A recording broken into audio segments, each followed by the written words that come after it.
Bonjour à vous et bienvenue dans cette vidéo dans laquelle on va voir comment gagner de l'argent en voyageant, spécial freelancing internet, je précise.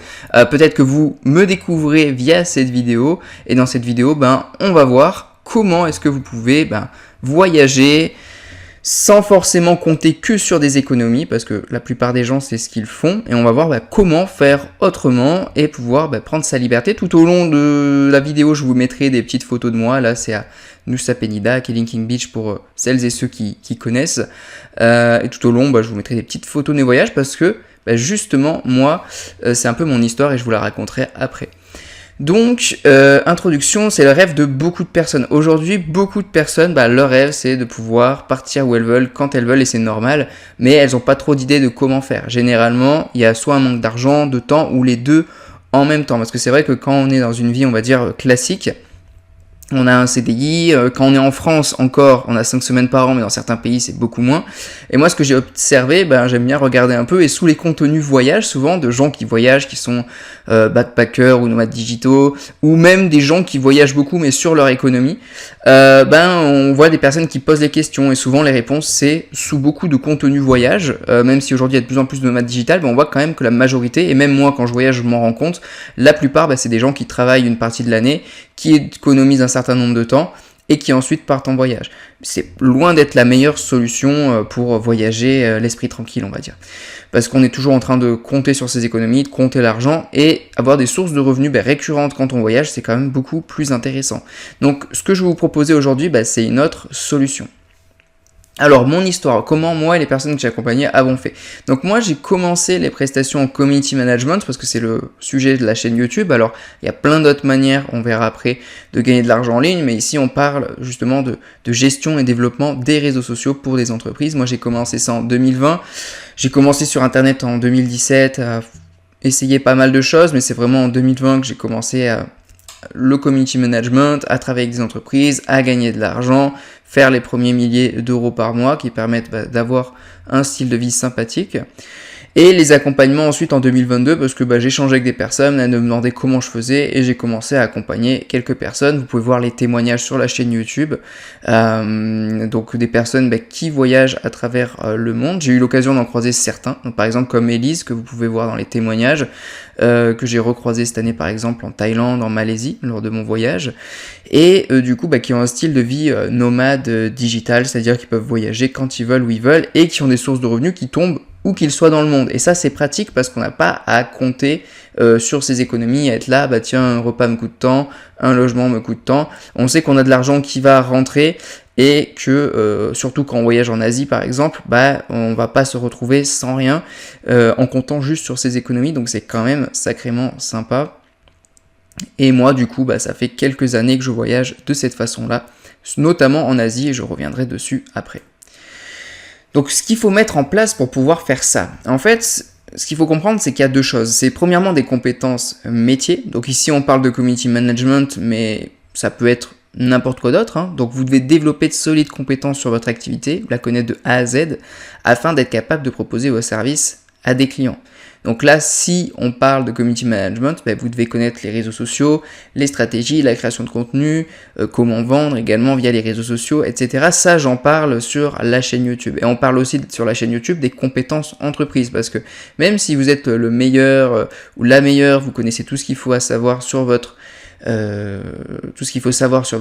métier, sur vos compétences, vos connaissances, derrière, ça ne veut pas dire que vous allez pouvoir en vivre, parce que derrière, il y a des compétences entreprises à voir, c'est-à-dire comment vous créez votre offre, comment vous fixez vos tarifs, comment vous prospectez et trouvez vos clients, comment vous vendez, délivrez, développez votre activité, gardez vos clients sur le long terme, comment vous vous organisez, déléguer également, parce qu'on y reviendra, mais quand vous voyagez, c'est quand même important, parce que l'idée, c'est pas de vous retrouver à bosser toute la journée et à pas pouvoir profiter de votre voyage.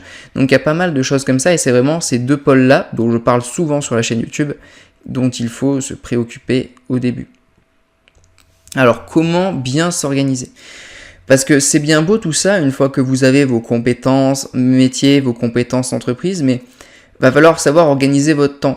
Donc prévoir des plages horaires pour votre travail. Par exemple, si vous voyagez dans des pays où il fait très chaud la journée, vous savez que vous pouvez peut-être vous occuper le matin, aller faire des visites le matin à la fraîche. En plus, vous êtes en décalage horaire, donc peut-être que en France, vos clients il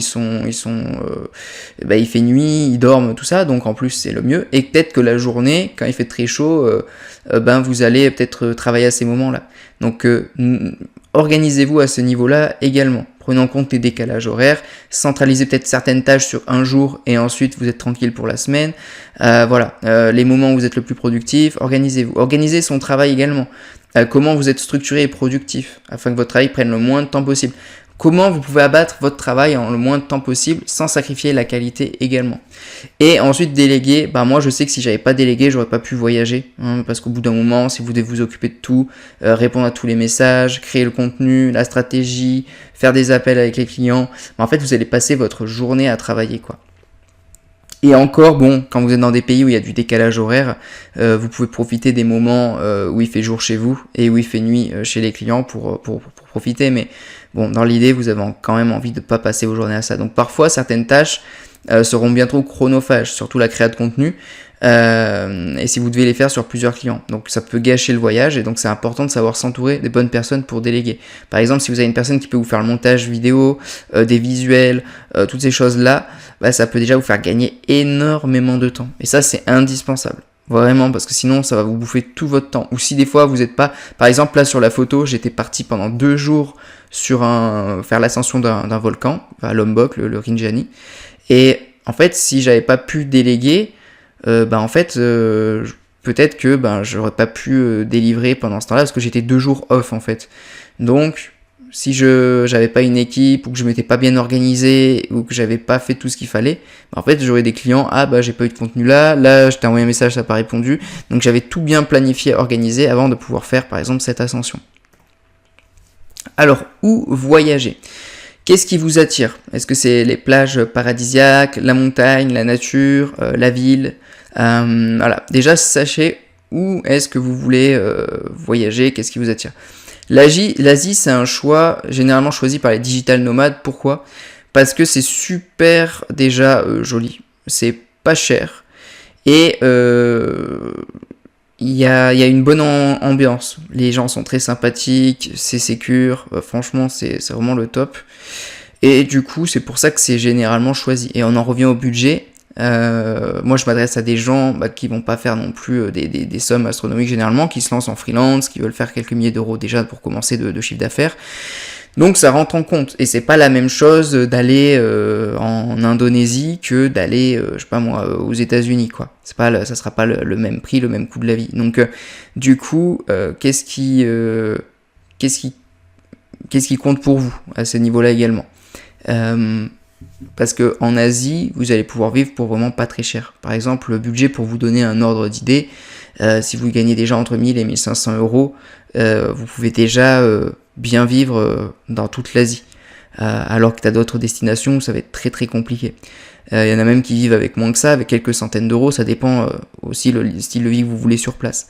Mais voilà, dans tous les cas, il faut comprendre que il y a des destinations qui seront peut-être plus pratiques que vous en fonction de où vous en êtes aussi dans votre activité actuellement. Donc, conclusion, développer de solides compétences dans un premier temps. C'est vraiment la toute première chose à faire. Moi, c'est la première chose que j'ai fait, c'est de me former sur les réseaux sociaux, à bien comprendre, et ensuite à aller prospecter, trouver des clients, etc. Structurez-vous, organisez-vous, parce que une fois que vous voyagez, c'est pas forcément facile si vous n'êtes pas bien organisé. Vous pouvez passer vos journées à bosser, ça peut vraiment pas être pratique du tout.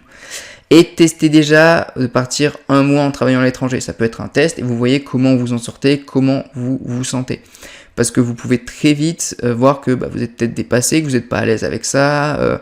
Faut expérimenter pour voir vraiment ce que ça va donner. Donc voilà pour cette courte vidéo. J'espère que ça pourra vous donner une idée de comment vous pouvez vivre en voyageant.